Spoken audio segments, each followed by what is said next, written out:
sebenarnya dalam hati mereka, ini jujur nih laki-laki nih ya, jujur lu tahu sebenarnya lu salah, tapi lu malu ngakuin itu karena lu merasa gue harus di atas istri gue. Nah, perkawinan itu adalah komitmen. Jadi untuk mempertahankan perkawinan adalah komitmen. Gak ada hubungannya sebenarnya sama kalau ada intimacy, ada passion itu nice gitu. Tapi bisa aja nggak ada. Jadi feminis bukan pengen mengalahkan laki-laki. Karena laki-laki seharusnya nggak cuma sekedar yang kalau tadi sempat Fian keras cuma boleh nggak boleh nangis segala macam itu yang kemudian saya suster pengen ngomong itu ini namanya toxic masculinity. Iya kan suster? Iya.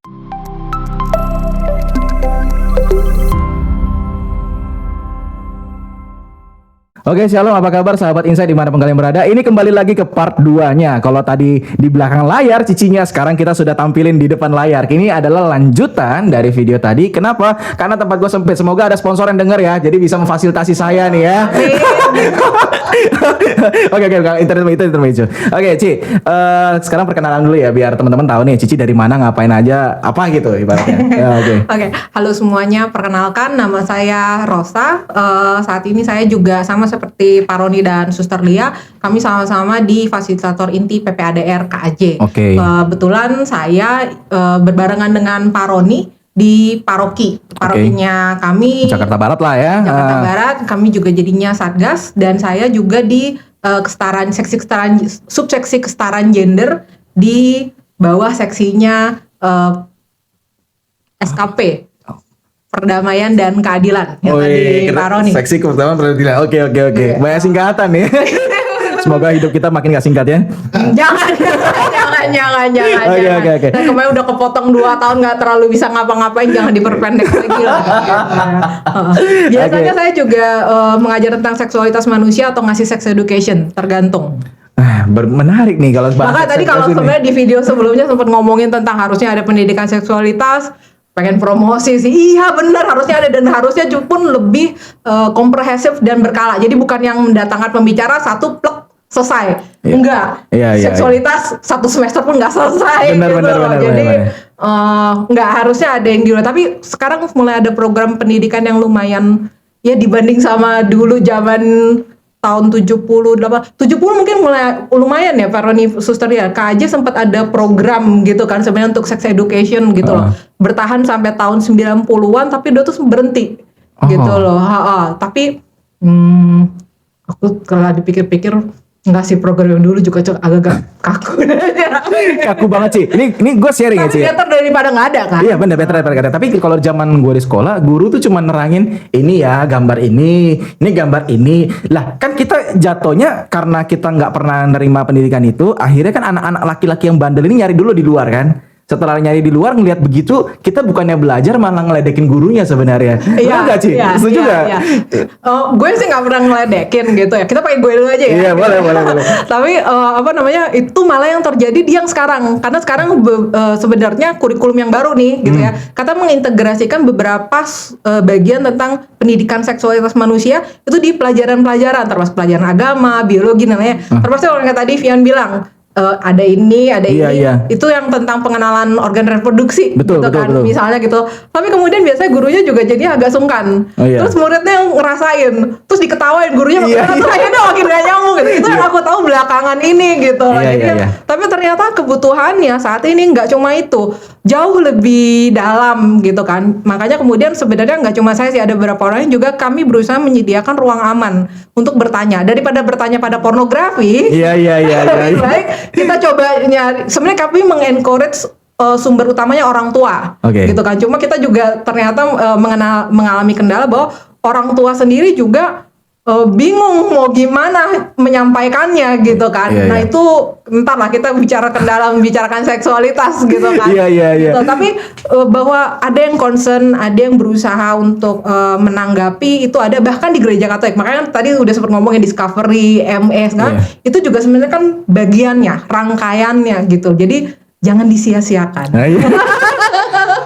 Oke, sekarang saya promosi dulu nih teman-teman. Buat kalian yang Katolik ya, gue promosi bahwa di Katolik itu pembekalan tuh sebenarnya udah full banget sih buat kalian. Kalau kalian masih baru pacaran, kalian bisa ngikut yang namanya Discovery. Di mana Discovery itu akan membekali kalian siap gak sih kalian tuh untuk merit sebenarnya. Nah, biasanya katanya kalau misalnya yang ikut 80% biasanya putus karena nggak siap ya. Bener gak sih? Bener gak? Tapi aku nggak tahu. Oh, nggak tahu ya. Tapi gini. Gue lagi lempar bola nih. Nggak, tapi kalau buat aku mending putus kan daripada bermasalah gitu Ya, kan. setuju. Oke, isi Discovery itu apa? Sebenarnya biasanya adalah sebenarnya bahannya dasar banget, tapi karena kalian tidak mau belajar hal itu, akhirnya jadi merasa bahan itu daging. Contohnya seperti ini. Kalian kalau misalnya bukan kalian sih, gue maunya ngomong gue aja lah. Ntar gue dihujat lagi. Kita tuh kalau misalnya pacaran pasti selalu ngomongnya makan apa hari ini, mau ngapain, mau pergi kemana segala macam. Tapi lupa kita bahas kalau nikah mau punya anak berapa sepakatnya. Kalau misalnya udah nikah siapa yang jaga anak pagi, siapa jaga anak sore. Aku masih boleh kerja enggak? Boleh bagi duit nggak ke orang tua segala macam. Nah ini yang kalian gak tanya, makanya ketika kalian menikah, kalian kaget loh kok nikah begini ya? Ini bener gak sih? Baru aja ini sebelum datang ke sini, ini kita diskusi sama Pak Roni sama Suster Lia. Harusnya yang betul yang diomongnya tuh bukan persiapan hari pernikahan, Iya. tapi menjalankan pernikahan itu sendiri gimana? Termasuk yang tadi barusan Vian bilang itu beberapa hal pokok yang harusnya dibicarakan sebelum mempersiapkan hari perkawinan. Nah makanya kalau mau tahu lebih lanjut, daftar Discovery. Tambahan, sebenarnya ternyata aku baru tahu aku nggak tahu di Jakarta ada atau enggak, tapi aku sempet taunya itu waktu itu acaranya di Bandung. Apa Choice Weekend ya? Oh choice. Itu juga kayaknya tuh sebelum Discovery kalau nggak salah. Iya itu choice itu setahu aku nggak pernah ikut choice, tapi kata teman-teman testimoni teman-teman membenarkan karakter kitanya dulu yang nerima cinta Tuhan, akhirnya baru bisa disalurkan sebenarnya. Jadi sebenarnya ada. Ada. Bahkan setelah menikah pun ada programnya, kalau nggak salah yang sempat aku dengar itu ada Moka menjadi orang tua Katolik. Wih keren ya. Itu kan, jadi kan sebenarnya ada upaya bimbingannya untuk bisa menjadi keluarga yang baik, pasangan suami istri sampai dengan menjadi orang tua, kemudian generasi penerusnya. Oke. Nah sekarang gue bahas dulu nih Ci, gue tanya sama lu dari sisi psikologi, apakah ada pasangan yang tepat? Karena kan sekarang banyak banget tuh sekarang, how we know he is the one, how we know she is the one for me. Nah menurut lu pasangan yang cocok ada apa enggak dan bagaimana?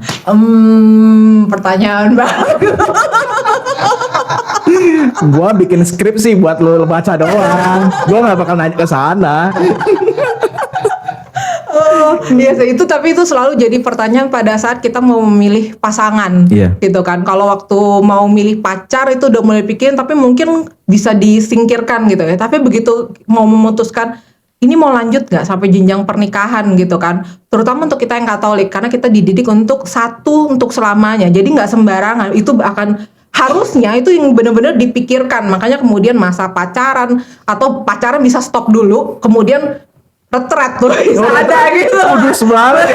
Bener-bener kalau tadi bahkan suster Lia bilang itu ada beberapa yang memang benar-benar mau menikah, mungkin sempat ada kemungkinan masalah segala macam, di stop. Biarkan dia untuk benar-benar berefleksi dengan dirinya. Pertanyaan kemudian apa yang bisa jadi panduan kita untuk menjawab pertanyaan apakah dia pasanganku gitu kan. Itu mungkin yang kemudian memunculkan si program-program tadi untuk tahu siapa dirinya, sehingga kemudian tahu karakternya seperti apa, bisa handle karakter seperti apa, atau tidak kebalikan tidak bisa menghandle karakter, atau jadi saya mau mencari orang yang karakternya seperti apa. Iya betul. Gitu biasanya. Nah ini perkawinan itu adalah komitmen. Jadi untuk mempertahankan perkawinan adalah komitmen. Gak ada hubungannya sebenarnya sama kalau ada intimacy, ada passion itu nice gitu. Tapi bisa aja nggak ada. Termasuk dengan keluarga yang tiba-tiba misalnya intimacy sama passionnya turun, tapi yang ada cuma komitmen doang. Itu di istilahnya cinta kosong. Tapi bisa dibilang cinta, ada teori yang mengatakan iya itu masih termasuk cinta, biarpun yang dipertahankan hanya kehormatan perkawinan, atau mungkin bukan perkawinan. Ini kalau nggak salah sempat ada titipan pertanyaan.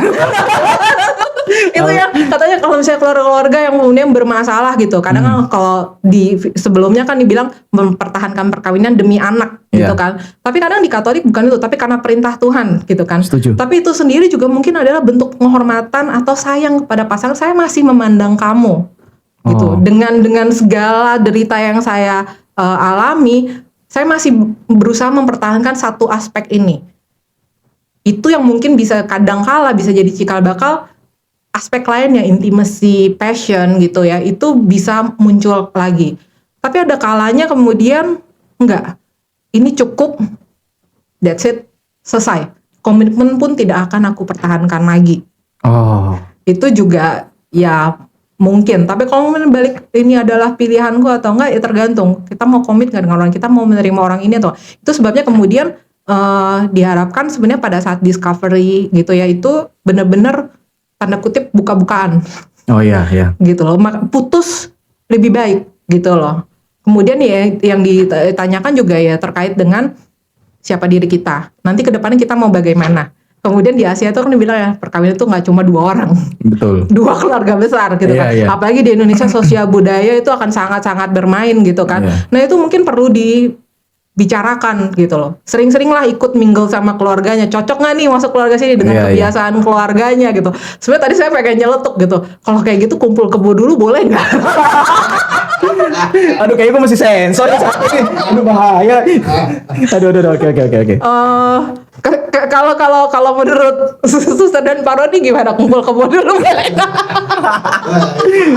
Aduh, gue takutnya besok channel gue disomasi sama Romo nih.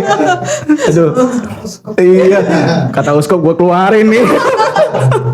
Enggak ya Uskup ya, ini lagi belajar Uskup. Pastor nih belajar ya, dia belajar pembekalan umat awam.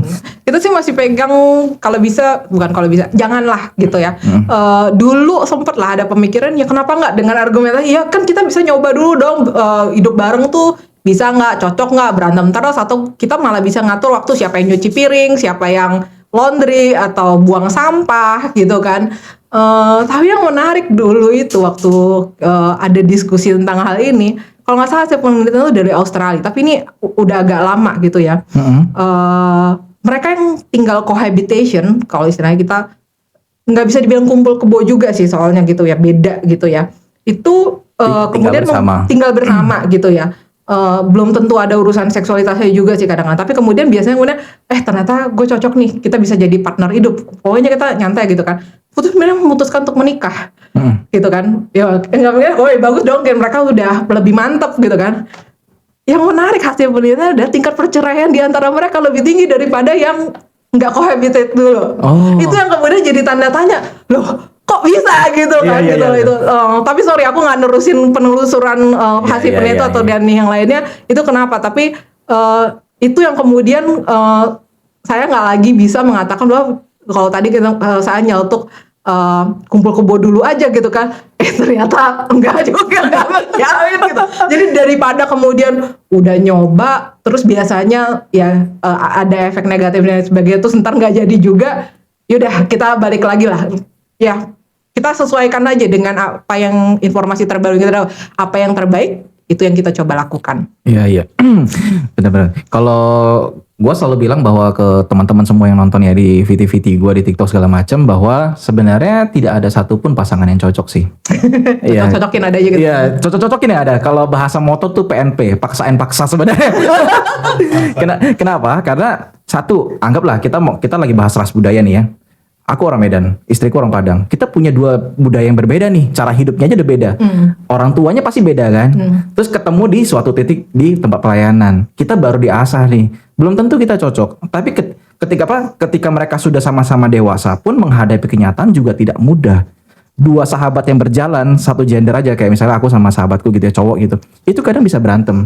Jadi permasalahan akan terus ada, tapi pernikahan bukan tentang cocok nggak cocok, tapi tentang bagaimana gua bisa menghidupi pernikahan ini sesuai dengan kehendak Tuhan yang Tuhan mau dalam hidup gua. Betul. Jadi tetap menghidupi itu kan. Betul. Gitu. Nah, PR keduanya adalah biasanya menjaga anggur pernikahan tetap manis. Gua melihat ini sulit. Kenapa? Karena untuk menjaga anggur pernikahan tetap manis harus ada satu orang yang tetap naruh gula.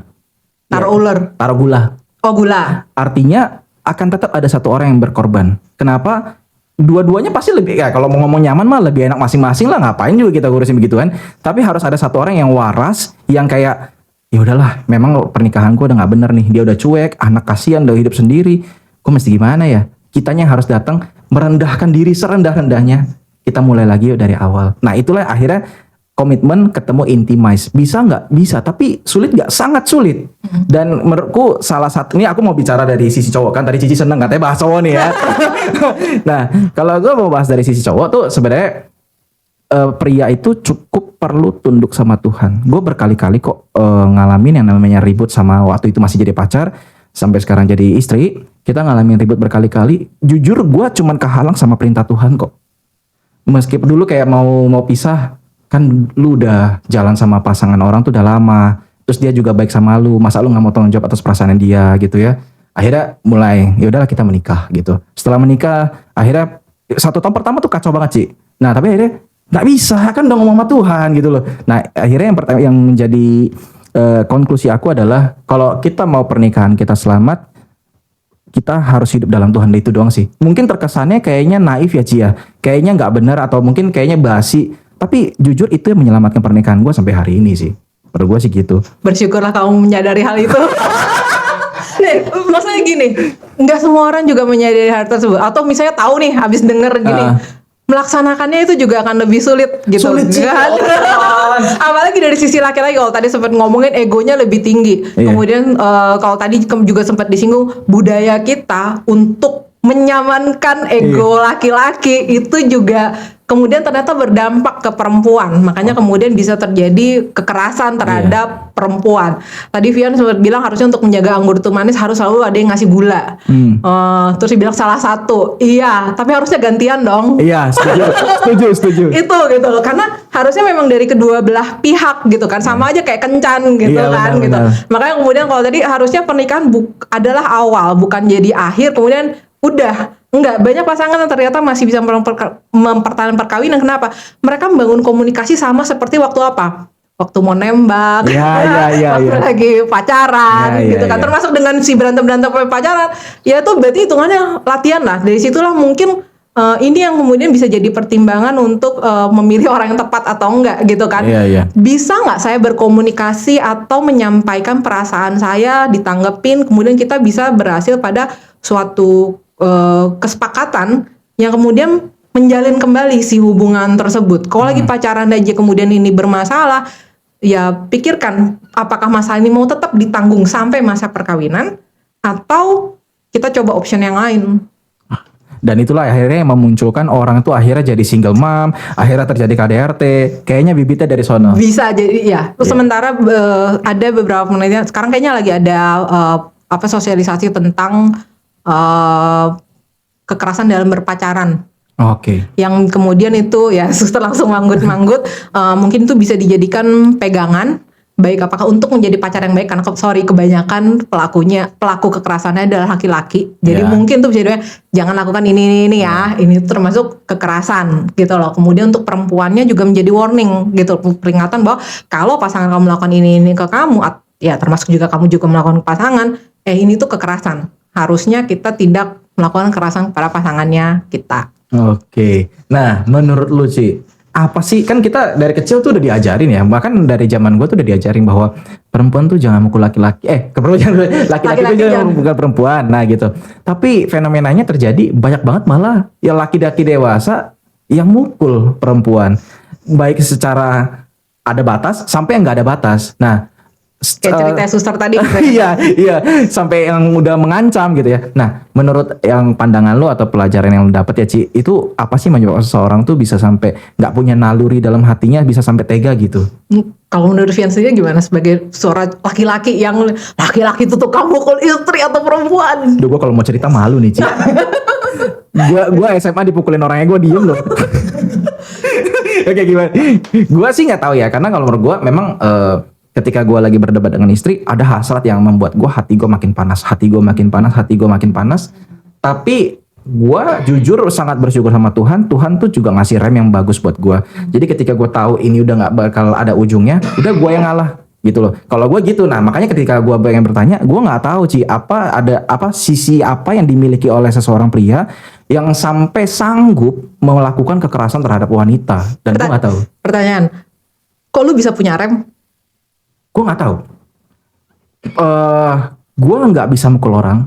Gue marah pun susah.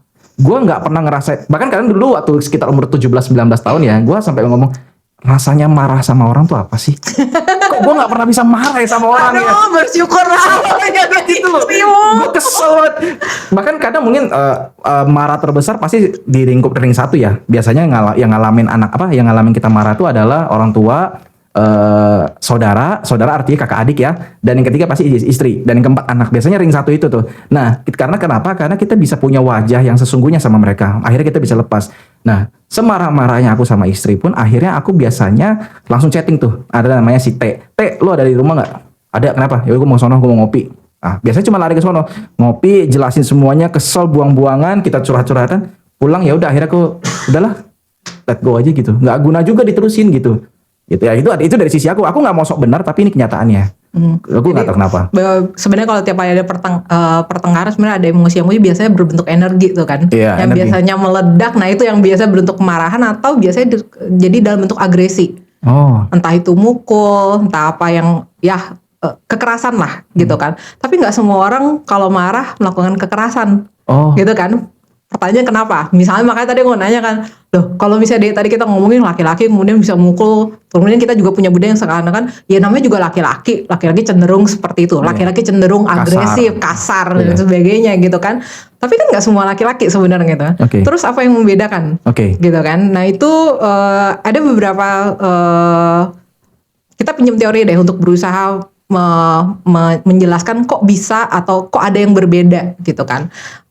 Marah itu adalah suatu emosi gitu kan. Biasanya siapa yang emosinya kalau meledak-ledak nggak bisa ngontrol?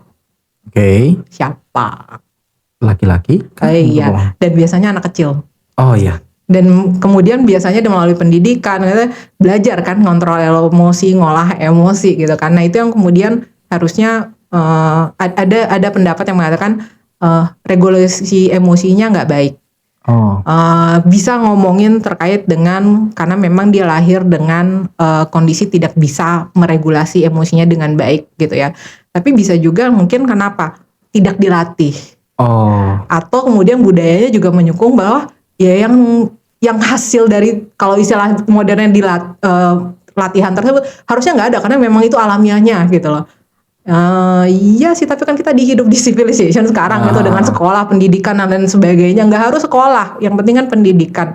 Meregulasi emosi itu juga bagian dari belajar menjadi dewasa. Oke. Gitu. Ini kayaknya sebenarnya di video sebelumnya udah sempat disinggung Vian gitu kan, ketawa gitu kan gitu. Oke. Salah satunya sekarang teorinya yang berkembang itu terkait dengan kemampuan meregulasi emosi. Oke. Dimana emosi marah juga muncul apa? Meregulasi stres. Oh. Gitu.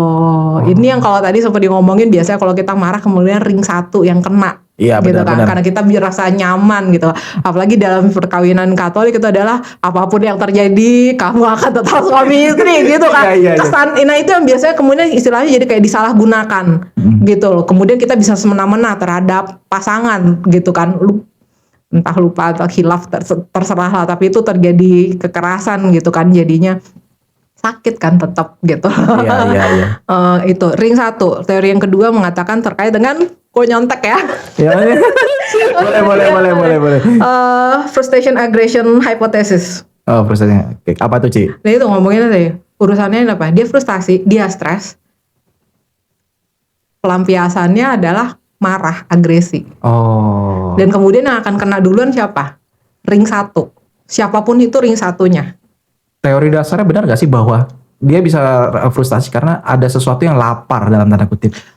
Bisa macam-macam. Oh. Tapi ya gini, kita selalu hidup penuh dengan stres. Oke. Gitu kan. Tapi yang kita pengen ada kita harusnya bisa belajar bagaimana coping, belajar entah coping, problem solving istilahnya. Intinya gini, kita mengatasi si stres tersebut. Termasuk yang upaya-upaya yang bilang carilah komunitas positif, teman curhat, konselor. Sekarang banyak program untuk apa? Jadi kalau ada emosi yang kita nggak bisa kelola sendiri, apapun emosi, nggak cuma marah gitu ya, tapi sedih, sampai kemudian depresi gitu kan, carilah bantuan untuk meregulasi emosi tersebut. Kalau kita sudah nggak bisa menangani sendiri gitu loh, daripada itu ngumpet kemudian jadi tanda kutip penyakit gitu kan, enggak, itu kita minta bantuan orang lain untuk melerai. Syukur-syukur nih ya kalau yang oke gitu ya, justru bisa bicara dengan pasangannya. Oh. Gimana tuh contohnya maksudnya? Contoh kasusnya? Jadi misalnya kalau tadi kan bilang, aduh di luar itu kerja segala macem, stres segala macem, pulang tuh pengennya damai. Kalau Iya, tadi iya, gitu, iya, gitu iya. kan. Sama istrinya juga, gue juga capek di rumah gitu. Kalau itu kemudian bisa diakui, iya gue capek nih, iya gue juga capek nih di rumah. Yuk kita kencan deh, udah peduli deh. Anak gimana? Titipin sama mertua. Oh ya, ayo kita pergi kencan berdua. Iya, iya, iya.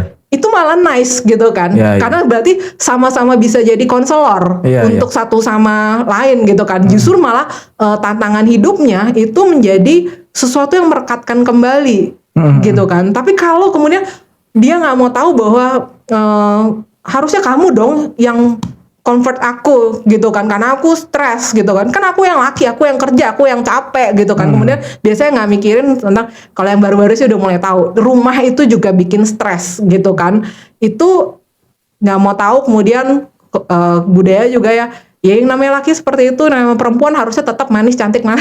Iya, iya, iya, iya, iya. Itu yang kemudian ya bukannya pasangan yang nggak mau, jadi termasuk juga mungkin nanti posisinya dibalik yang laki-laki, bukan yang nggak mau, tapi kadang kita juga manusia ada batasnya untuk mengelola stres. Akhirnya kenapa? Stres sama stres berantem lah, meledak. Terus yang kena siapa? Balik ring satu keduanya. Biasanya berarti yang kena duluan anak. Biasanya anak. Gitu kan. Dia nggak kenapa-napa, "Ma aku dapat SMA apa sih kamu dapat?" Ya ampun gitu Iya, kan, iya, kasihan iya. gitu kan gitu. Itu. Nah, ini juga yang kemudian biasanya dari sejak awal tuh udah dikatain siap dulu untuk menikah, karena udah pasti memang akan ada hal-hal seperti ini. Tapi kalau biasanya ekonomi yang bikin urusan kerja Ya, kemudian kerja, gitu kan. duit, gitu. Jadi makanya kemudian kan dipastikan mapan dulu deh, nggak harus kaya gitu, tapi bahwa kamu kemudian punya mekanisme untuk menghidupi sebuah keluarga. Iya. Mau itu kerjanya salah satu, dua-duanya gitu kan, bicarakan dulu. Kemudian cek regulasi emosi masing-masing. Kalau memang yang salah satu pemarah, tapi yang satunya, aku masih bisa. Tapi coba deh, mungkin ini hal-hal baru yang bisa kita tingkatkan. Apa yang jadi safe word-nya? Bahwa aku udah nggak bisa nalangin. Dan itu harusnya udah jadi kesepakatan bersama, kalau aku nggak bisa ini, kita ke siapa?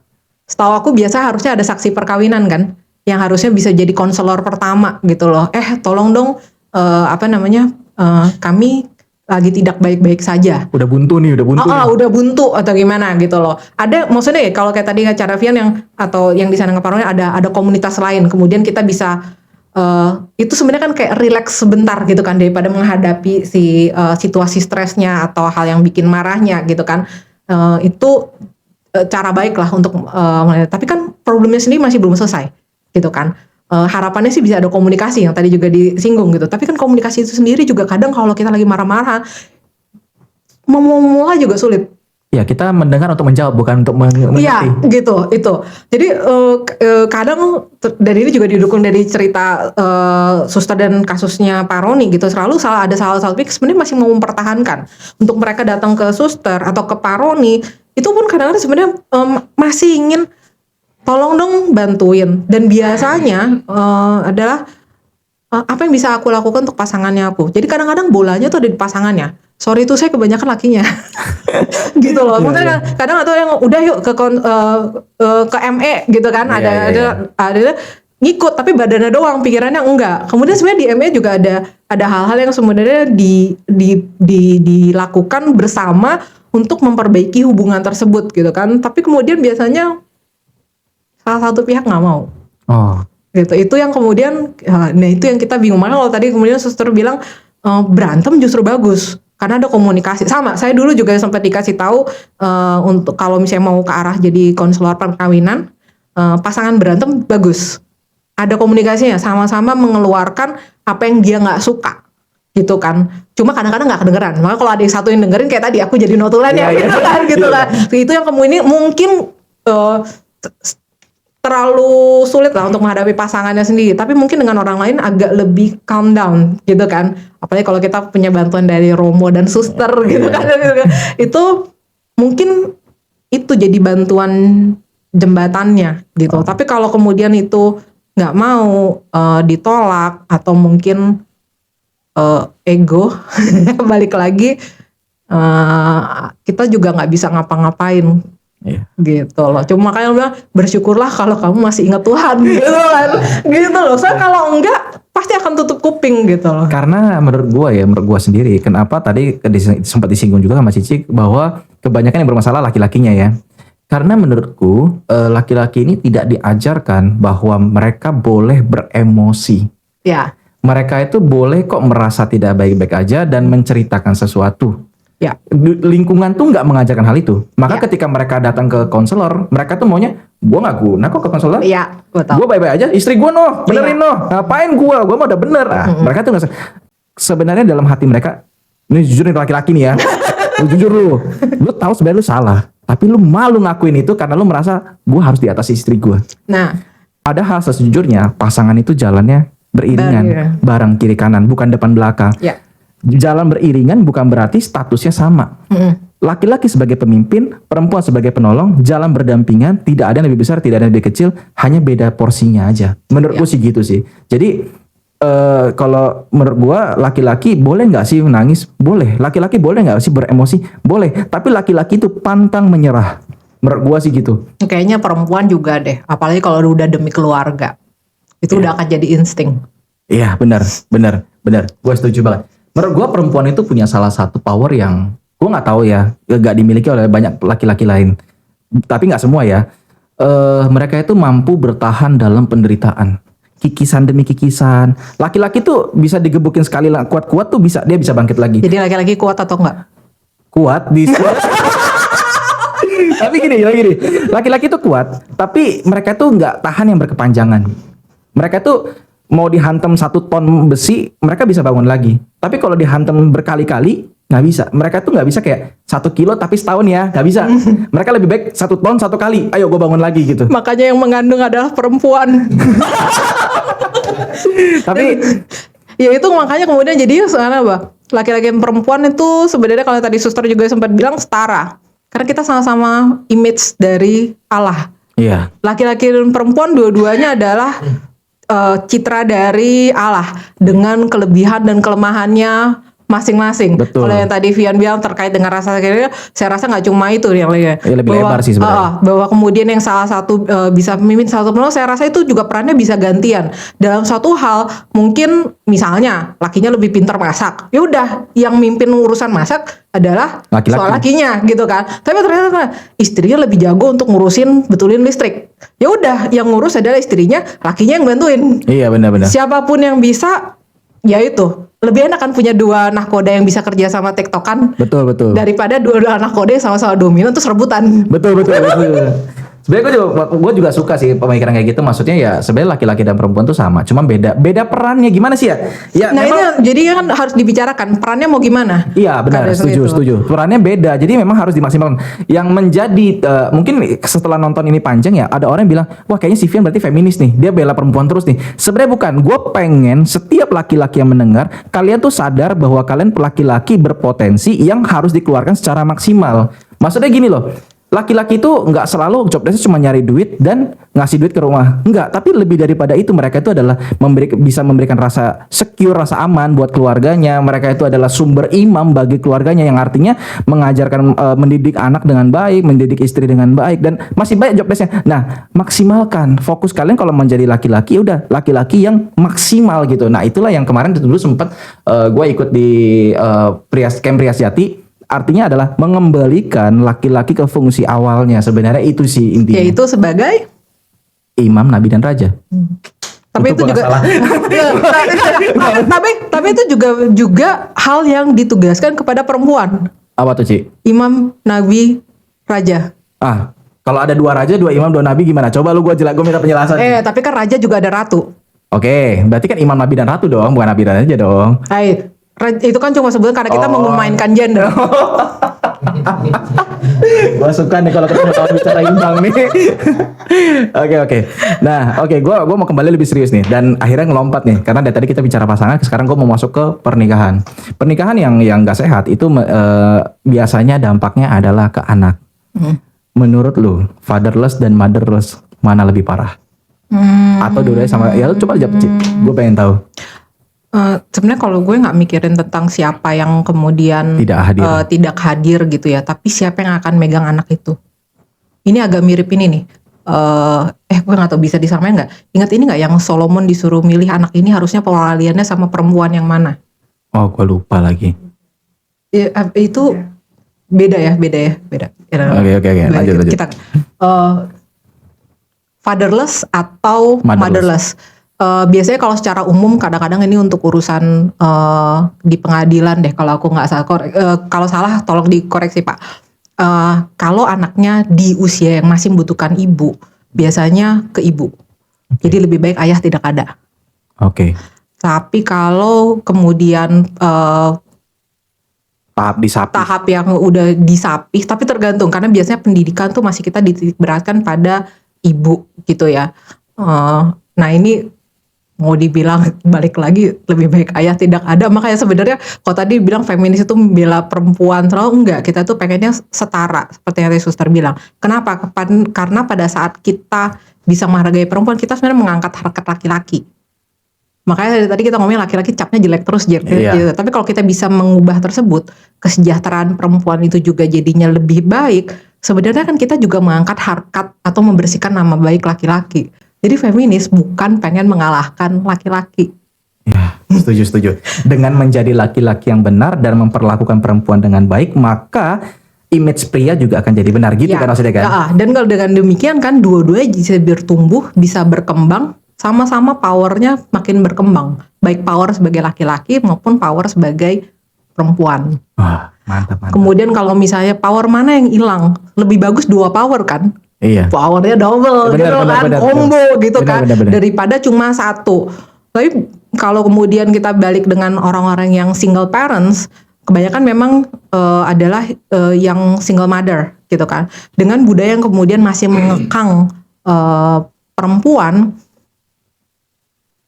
kehilangan sosok laki-laki, terutama kalau memang urusan nafkah itu masih di pihak laki-laki, itu akan memberatkan perempuan. Gitu kan, makanya kemudian pemberdayaannya oke, kita bantu dari sisi ekonominya, tapi kehilangan sosok ibu itu juga berat untuk perkembangan anak. Kenapa? Budaya kita juga nggak terlalu mengajarkan laki-laki untuk benar-benar mengurus, mendidik, merawat anak. Tapi harusnya ini kan dua hal yang sebenarnya sama-sama bisa dijalankan dua belah pihak. Kalau kemudian budaya kita bisa sama-sama mendidik laki-laki dan perempuan untuk bisa menjadi breadwinner maupun merawat anak, intinya benar jadi orang tua gitu kan, nggak masalah, nggak ada salah satu pihak gitu loh. Tapi aku ya itu dua lebih baik. Tapi dalam arti single parents nggak tentu case ini kalau misalnya bisa idealnya terjadi bukan karena kasus single parents, tapi misalnya gini, kadangkala orang tua salah satu itu ada yang harus keluar kota atau saudara meninggal segala macam. Berarti yang di sini tinggal sendiri gitu kan. Apakah kemudian dia jadi nggak bisa mengurus anak atau menghidupkan keluarganya? Nggak dong. Jadi nggak harus selalu tergantung sama si ayah atau tergantung sama si ibu. Ibu lagi nggak ada, ayah tetap bisa gantiin popok. Idealnya, aku juga nggak bisa sih gantiin popok. Ya, tapi itu kan maksudnya harusnya bisa ada kerjasama. Oke, kalau aku nggak bisa, kita dua-duanya sama-sama nggak bisa, mesti gimana? Dan itu yang kemudian harusnya ada. Balik lagi tentang urusan single fatherless atau motherless. Tidak dua-duanya kalau bisa. Sebenarnya kalau bisa nggak dua-duanya. Iya. Karena gue pernah belajar satu hal sih, bahwa ketiadaan ibu akan menghilangkan sisi kelembutan dan kepeduliannya. Kalau tidak ada ayah, sisi maskulinnya juga akan hilang. Dia jadi merasa kayak, gue mesti jadi laki-laki itu kayak gimana ya? Berarti ini ngomongin untuk sosok figur anak laki-laki ya? Prefer nggak ada ayah, jadi nggak ada model ayah atau nggak ada model ibu? Sebenarnya sama sih, laki-laki perempuan sama juga. Kalau misalnya perempuan nggak ada model ayah, dia akan ngerasa ketika dia ketemu satu pria, gue udah nyaman nih, karena selama ini dia nggak pernah ngerasain cinta seorang laki-laki kan. Nah, begitu juga dengan cinta seorang ibu. Kalau misalnya dia kehilangan ibu, dia akan menjadi wanita yang keras dan mandiri, karena dia merasa kayak, ya gue nggak diajarin kelembutan kok, dulu bapak gue cuma ngajarin begini. Tapi kalau ayahnya lembut? Pengecualian juga ya. Bukan pengecualian, harusnya kan juga ada sisi tuh. Karena laki-laki seharusnya nggak cuma sekedar yang kalau tadi sempat keras, cuma boleh nggak boleh nangis segala macam, itu yang kemudian saya suster pengen ngomong itu, ini namanya toxic masculinity. Iya kan suster? Iya. Dan ini adalah bagian dari budaya yang sebenarnya pengennya kita ubah ya suster ya, gitu loh. Itu sebabnya kenapa? Ayo ke gender ya. Enggak. Gue soalnya tumbuh menjadi seorang pria yang fatherless. Jadi gue paham banget ketika tumbuh menjadi fatherless itu, ketika gue mau melanjutkan pernikahan, gue tuh punya ketakutan gue sendiri. Gimana caranya gue menjadi ayah yang baik? Sedangkan gue tidak pernah dicontohkan menjadi ayah yang baik gitu ya kan. Tapi gue sangat bersyukur Tuhan tuh ngasih koko-koko yang baik, yang udah nikah duluan gitu. Terus sebelum nikah banyak banget Tuhan kirim pembimbing kayak, Vian nikah tuh begini loh, nikah tuh begitu loh. Jadi akhirnya, oh iya begini, oh iya begitu. Meskipun realitanya nggak benar ya. Iya, tapi kan berarti ada upaya untuk aku ingin jadi ayah yang baik itu seperti apa, gitu kan. Kemudian mencoba mencari tahu, atau justru malah yang aku lihat baik di sini adalah pengalaman tidak memiliki ayah itu yang kemudian menjadi motivasi untuk menjadi ayah. Sosok ayah itu justru akhirnya kadang-kala case-nya kalau daripada contohnya jelek, lebih baik tidak ada contoh untuk kemudian membentuk contoh baik sendiri. Oh iya. Gitu. Ya kita ambil positifnya aja lah. Iya, oke Ci. Duka nggak selalu duka kan. Iya. Siapa kali adalah apa istilah blessing in disguise. Karena luka itu nggak enak sih diobatin, lebih enak ditutup kan. Bukan lebih enak diobatin dan ditutup kan tetap masih sakit. Coba kalau lagi luka dikasih tentayocin. Nah katanya laki sekejap sakit sebentar tapi sembuh. Betul, tapi nggak semua orang mau menghadapi itu kan. Orang kan, yaudah lu plester aja lantar juga sembuh sendiri. Akhirnya apa? Jadi koreng, daging timbul, ya kan? Apalagi kalau terjadi pembusukan siap-siap mati aja deh. Betul, maka itu berbicaranya, kalau ini kan analogi ya, kita berbicara tentang manusiawi, jadi akhirnya ya kalau kita cuma lari dari masalah, oh ya gue nggak punya figur bapak gue itu tukang selingkuh, bapak gue itu nggak hadir, bapak gue itu sibuk nyari duit segala macam, akhirnya lu lari, ya udah ya udah jalanin aja apa adanya, akhirnya secara nggak langsung lu membentuk kebencian dalam diri lu terhadap ayah lu tidak pengen menjadi seperti ayah lu, akhirnya lu menjadi seperti ayah lu. Bener nggak sih? Iya, itu sebabnya kenapa dibilang kalau tadi juga sempat dibilang luka batin atau apa, kita mengharapkan ayo coba itu diolah gitu dengan harapan supaya apa yang tadi Vian bilang, kemungkinan itu kita perkecil, syukur-syukur sampai nggak ada gitu kan. Tapi saya nggak tahu sih, mungkin nggak ada gitu loh, atau gitu nggak dibicarakan, atau memang ada hal-hal yang kemudian nggak bersinggungan sehingga akhirnya nggak muncul gitu loh. Syukur-syukur sih seperti itu gitu. Oke, buat closing nih Ci, apa nih lu mau sampein kepada semua yang nonton atas pembicaraan kita hari ini? Ayo. Apa ya?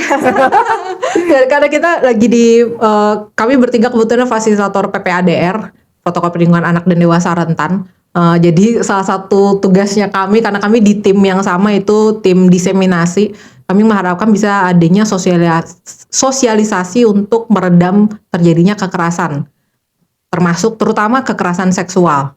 Jadi kalau tadi kita sempat menyinggung tentang budaya patriarki, toxic masculinity, itu beberapa hal yang sebenarnya kayaknya kita harus melakukan perubahan supaya kemudiannya kekerasan seksual terutama terhadap perempuan itu bisa kita tekan, syukur-syukur di generasi berikutnya hilang. Syukur-syukur demikian gitu, karena ada beberapa budaya yang itu bisa, memang waktunya panjang, beberapa generasi gitu, tapi kalau kita nggak mulai dari sekarang, kapan? Iya, setuju. Dan laki ya. Iya, laki. Kalau tadi ya sejak ketemu Suster Lia Parodi banyak pembicara, kemudian ada slogan yang mungkin pengen kita usung adalah nggak cuma di balik laki-laki hebat ada perempuan hebat, di balik perempuan hebat juga ada laki-laki hebat. Oke, luar biasa. Tapi gue mau menjembatani dulu nih, karena kalau di ya lu gue nggak tahu Cici sering buka TikTok apa enggak, sering buka sosial apa enggak.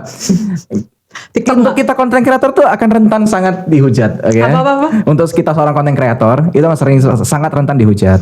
Jadi gue pengen nerusin bahwa sebenarnya berarti ini kok cowok sih, karena sebenarnya kalau lu nonton trennya ya Ci ya, sekarang lagi ngetren cewek tuh yang selingkuh Ci.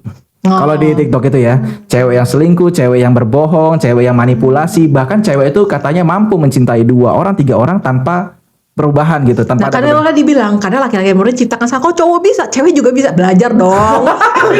Oke. Maka jadi apa? Ngasih contoh yang baik. Nah, jadi gue bilang gini, pasti ada aja orang bilang kayak, lu dari tadi ngomongin cowok mulu, lu dari tadi ngebenerin cowok mulu. Kalau gue ada kok cowok yang udah bener, ceweknya begini. Gue pengen bilang bahwa gini, setiap orang punya bagian dan porsinya masing-masing. Lu nggak perlu ngurusin orang luar. Lu nggak bisa mengendalikan respon luar atas apa yang lu lakukan. Meskipun lu udah menjadi 100% baik, Yesus pun menjadi 100% baik, nggak bisa kok membuat orang Farisi untuk menjadi mencintai dia gitu. Jadi lu nggak bisa berharap wanita itu 100% pasti menyukai lu ketika lu sudah menjadi benar. Tapi minimal lu bukan menjadi salah satu pria yang jahat. Ya. Gua sih bilang gitu. Jadi ada bagiannya lu, ada bagiannya perempuan. Kalau lu sudah menjadi laki-laki baik dan lu mendengar ini, ya udah lu nikmatin aja. Kalau lu masih menjadi laki-laki yang masih belum sepenuhnya maksimal peran lu menjadi laki-laki keluar, lu dengerin dan lu renungkan. Coba cari komunitas terdekat lu, benah diri, beresin supaya kita memutus rantai keburukan, supaya anak kita tuh jangan udah deh Ya. di kita aja gitu loh. Ya, Udah berhenti di di kita. kita. Anak kita biarkan dia jadi generasi yang baru. Ya. Kalau urusan perempuan yang mau gimana, lu sodorin aja ke gereja, udah beresin. Sodorin ke komunitasnya si cicinya, udah lu gak usah pusing. Yang penting lu jadi laki-laki bener dulu, menurut gua sih itu sih. Itu Suster Hawa Parodi udah bangun banget senyum-senyum. Oke. Paling gitu sih, sekian review gua. Ada tambahan gak sih mungkin? Nggak, tadi udah dibilang tambahan tuh. Pikir yang tadi tuh yang terakhir. Cukup lah, ngomong ntar kapan-kapan lagi lah gitu. Oke, kalau gitu teman-teman, thank you buat udah stay tune sampai saat ini. Videonya cukup panjang. Semoga video ini bisa memberkati kita semua. Next kita mau bahas apa lagi, tinggal langsung komen aja. Dan jangan lupa untuk nyalain loncengnya selalu, like, share, komen, dan follow. Jangan lupa subscribe juga video gua. Follow gua di YouTube, follow gua di TikTok untuk ngelihat keseruan kelanjutannya. Kalau gitu, bye bye semuanya. God bless everyone.